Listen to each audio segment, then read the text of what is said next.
I was wondering if you could just kind of talk us through that stretch, the last 20 seconds. You guys went for the traps there on the inbounds. Makai comes up with the big play, and you got your guy Ricky going downhill, but obviously wasn't able to convert there. Just what'd you see in that final stretch? Yeah, I mean, I thought defensively we did a great job creating a turnover, which is obviously what we wanted instead of a foul. And we have one of the best open court finishers in college basketball, Ricky, in the flow of the game before the defense got set. And he tried to take the ball to the rack.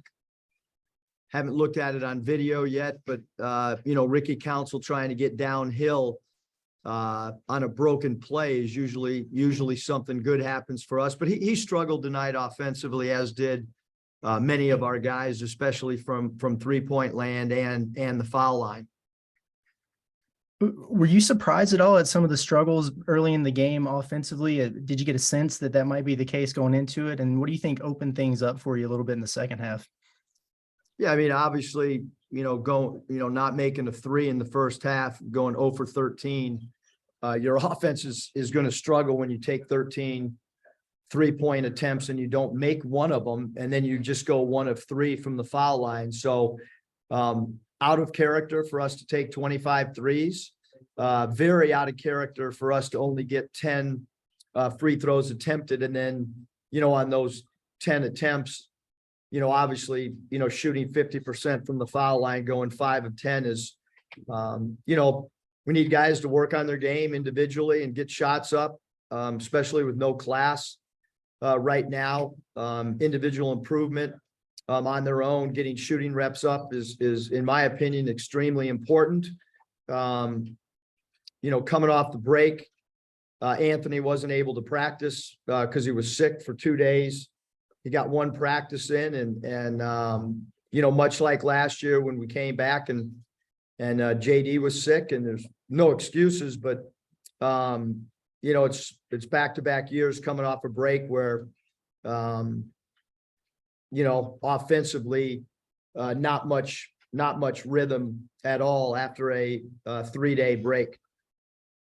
And then the defense obviously kept you in it there in the first half, and you did a great job on KJ Williams. Just curious what the game plan was on him, and then also wanted to ask about Hannibal. It seems like you had the length advantage on him with your guards, but maybe his physicality and power caused some problems.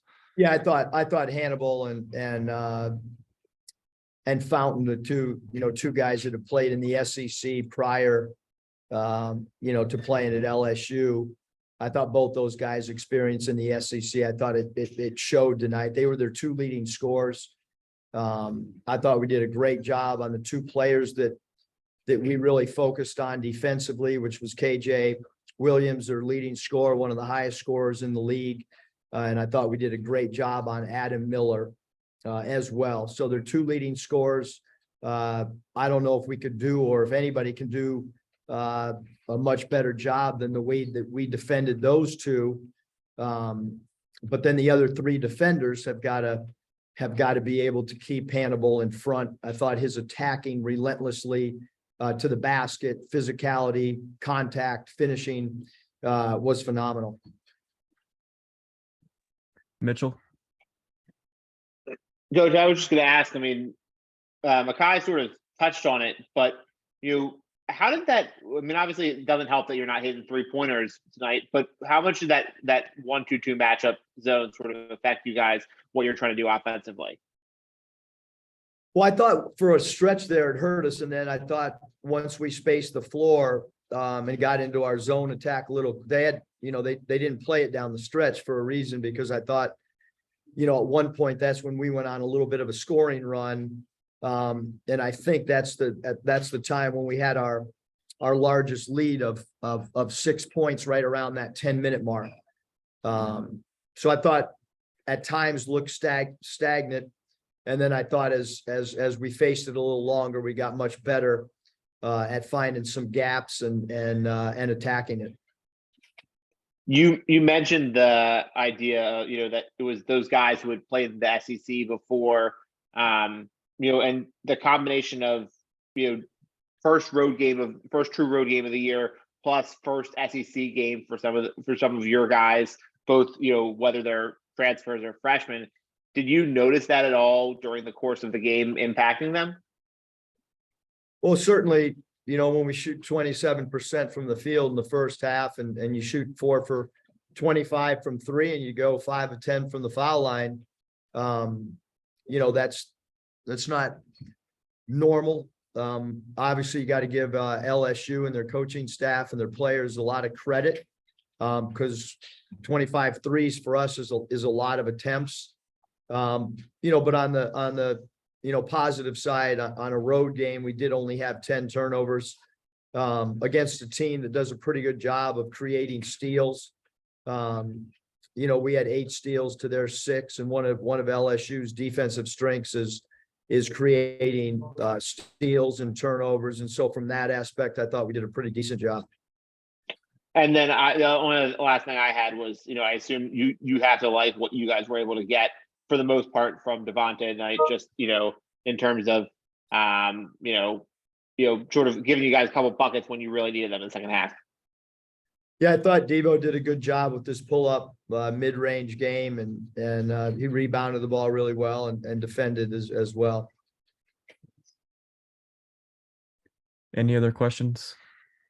Yeah, I had one more for you, Coach, if that's okay. Obviously, in tight games like this, you're gonna play your starters heavy minutes and everything like that. But no points tonight out of your bench. When you're already shorthanded, you don't have a scoring threat like Nick. How important is it to get more consistent production from your bench guys?